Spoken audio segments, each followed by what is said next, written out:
Me gustaría ahora entrar en la química. En la química tenemos cuatro grandes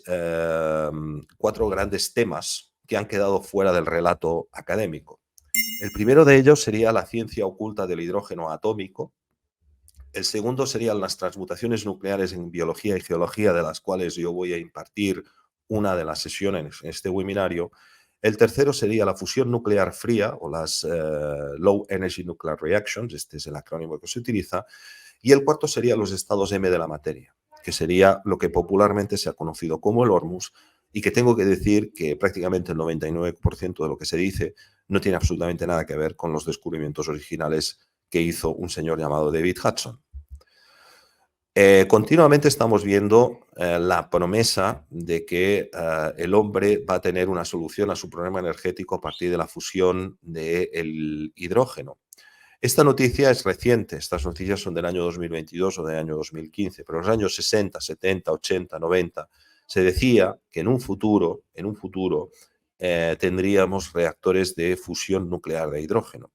Ese día no ha llegado, y aunque ahora están diciendo que probablemente en el año 2030 la tengamos, y después de haber desgastado cantidades ingentes y enormes de energía en proyectos que nunca han funcionado, tenemos más de 400 proyectos de centrales nucleares de fusión de hidrógeno que no han funcionado.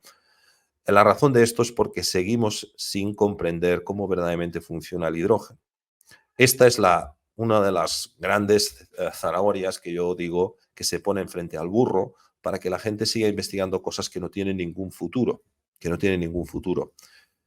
La verdadera ciencia que está detrás del hidrógeno fue descubierta por este hombre llamado Irving Langmuir, que fue premio Nobel, y por fenómenos de física de superficie, que descubrió que cuando el hidrógeno molecular, la molécula H2, se disocia en hidrógeno atómico a 3500 grados y después se vuelve a recombinar para volver a formar hidrógeno molecular, liberaba una cantidad de energía que en algunos casos era de 900 veces, y lo he dicho bien, la energía que se había necesitado para separarlo. Este descubrimiento tan importante, llevó al desarrollo de toda una ciencia oculta del hidrógeno que fue desarrollada durante los años 80, 90 y en el año 2000, en particular en la antigua Unión Soviética. Esto también sería un tema que daría mucho de sí. Pero si nos vamos a la biología, a la química una vez más, para tratar de comprender las transmutaciones nucleares a baja temperatura, que es otro tema tabú y un tema que quiero tratar en este curso, con una sesión en particular, tenemos que ampliar enormemente la ley de conservación de la materia y la energía de Lavoisier. Como sabéis, este hombre, en el finales del siglo XVIII, nos dijo que la cantidad de materia en cualquier reacción química se conserva, es decir, la cantidad de átomos que hay en los reactivos equivale a la cantidad de átomos que hay en los productos. Y eso, una vez más, es cierto, es cierto. Sin embargo, cuando la vida entra en juego, parece que las reacciones químicas no siempre cumplen con Lavoisier. Parece que a veces hay un incremento sustantivo de masa. Este señor que veis aquí se llamaba Nicolas Vauquelin y era, digamos, el vitalista que se opuso a las visiones materialistas de Lavoisier. Es decir, la interpretación estricta de Lavoisier en el sentido de que, si bien es cierto lo que dice Lavoisier, de que toda reacción química que yo pueda estar haciendo aquí, como una combustión o lo que sea, donde no interviene la vida, el principio de que la materia que hay antes es igual a la materia que hay después, se cumple siempre. Vauquelin lo que dijo es que cuando entra en juego la vida, este principio parecía soslayarse. Y aquí tenemos una de las pruebas más evidentes de esto que te digo. Este señor se llama Latimer y en el año 1962 plantó una pequeña planta dentro de una botella herméticamente cerrada. Al cabo de 50 años, la planta sigue viva, su masa ha aumentado y ha desafiado directamente la hipótesis de Lavoisier, demostrando que Vauquelin tenía razón. En el siglo XIX, antes de que Einstein escribiera la ecuación E igual a m por c al cuadrado, que es una ecuación que es cierta, pero que en ciertos contextos, como cuando entra en juego la vida debe de ser ampliada. Este hombre llamado, estos hombres, pues, uno se llamaba Lowes y el otro se llamaba Gilbert, que eran investigadores del Instituto Agrónomo, un instituto agrónomo que estaba en Inglaterra, descubrieron que después de 17 años un terreno había aumentado 5.700 libras su cantidad de calcio, 2.700 libras, es decir, casi 1.300 kilos de magnesio, casi 2.200 kilos de potasio, casi 5.700 libras de nitrógeno, es decir, aproximadamente unos 2.500 kilos de nitrógeno. O sea, en total, ese terreno había sido capaz, a través de las plantas, de acrear nada más y nada menos que 10 toneladas de materia.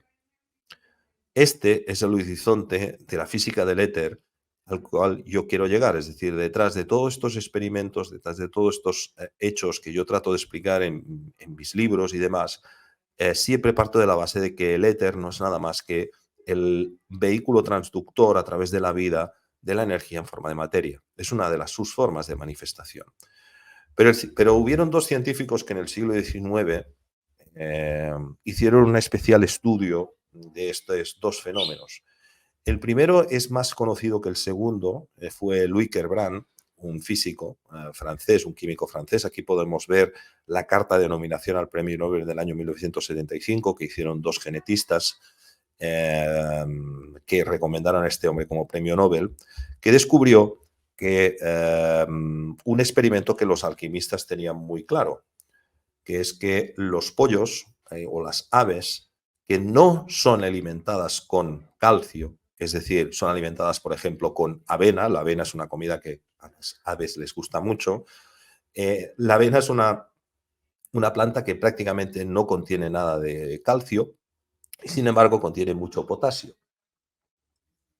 Entonces, una de las cosas que replicó Kerbrand, que era una cosa que los alquimistas conocían muy bien, es alimentar a plantas a gallinas con alimentos que no contenían nada de calcio, es decir, con alimentos que contenían grandes cantidades de potasio. Y para su sorpresa, ninguna de esas aves tuvo ningún problema ni en los huesos ni en los huevos. Por lo tanto, se demostró que efectivamente los seres vivos somos capaces de sintetizar nuclearmente, y lo digo con rotundidad, sintetizar nuclearmente elementos de la tabla periódica a partir de otros elementos de la tabla periódica. Es decir, que somos pequeños hornos nucleares. Otro que investigó esto y que es bastante desconocido, y a mí me gustaría rendirle hoy un pequeño homenaje, porque incluso cuando he hablado de este tema he pasado por encima de Pierre Baranger sin profundizar mucho.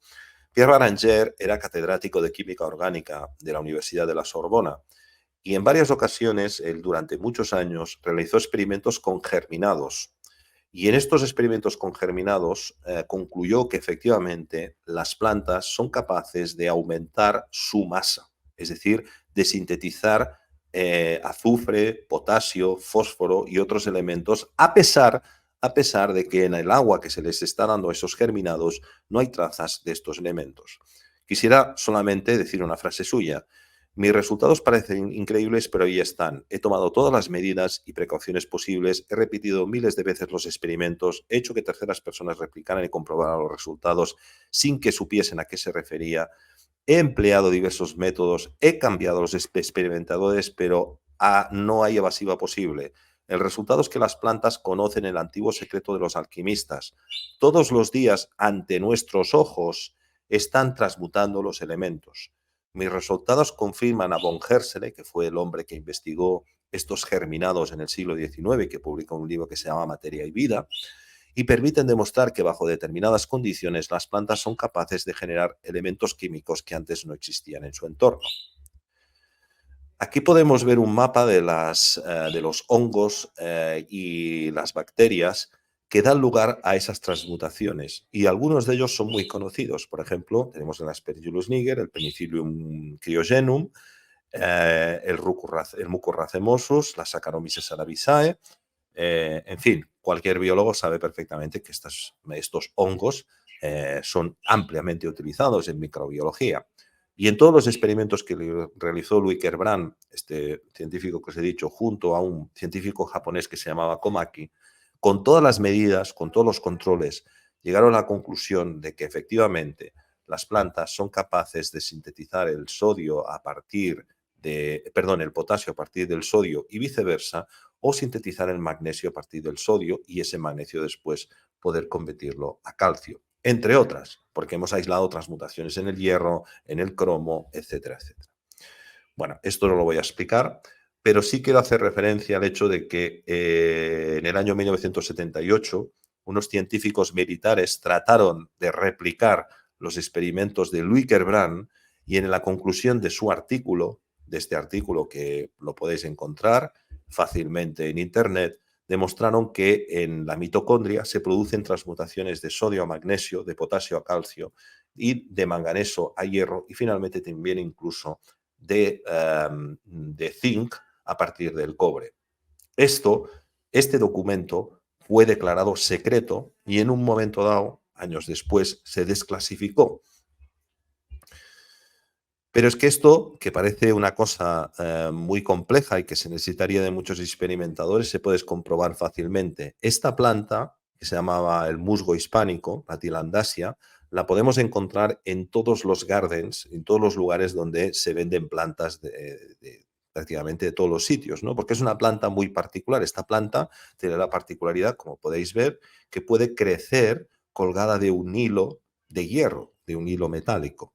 Si yo esta planta la cuelgo de un hilo hecho 100% de cobre, 99,9% de cobre, cuando yo quemo esta planta para tratar de encontrar ese cobre, resulta que no está. Ese cobre no está. Solamente encuentro hierro. Por lo tanto, la tilandasia es una planta con la capacidad de transmutar el cobre a níquel, el níquel a cobalto y finalmente el cobalto a hierro. Pero es que es más. A veces la tilandasia, de la noche a la mañana, puede llegar a crecer un 10% de su tamaño. La pregunta es, ¿cómo la tilandasia se lo ha hecho para poder generar esa materia?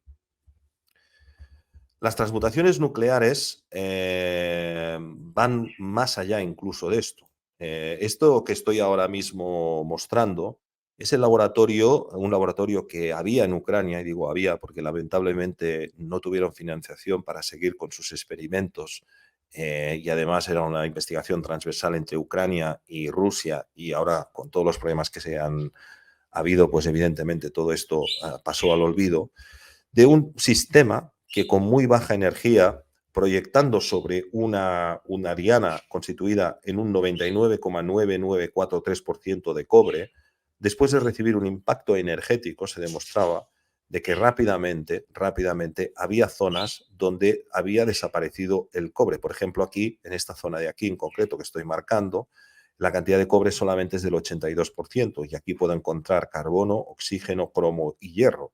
O, por ejemplo, en esta otra zona de aquí puedo encontrar, que estoy marcando con el mouse, puedo ver que hay un 54,9% de cobre. La mitad prácticamente se ha convertido a otros elementos de la tabla periódica.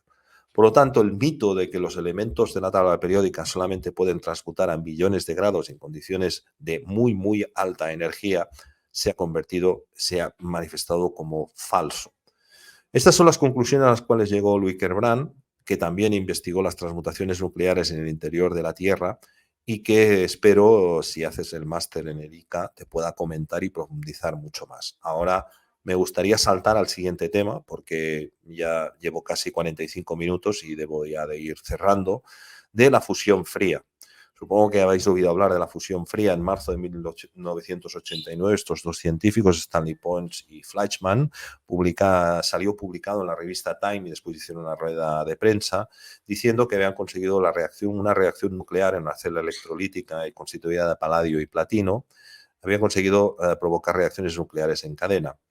Inmediatamente la revista Time publicó un artículo tendencioso donde decían que esto era un fraude, pero solamente voy a hacer una reflexión que ya la he hecho en algunas ocasiones.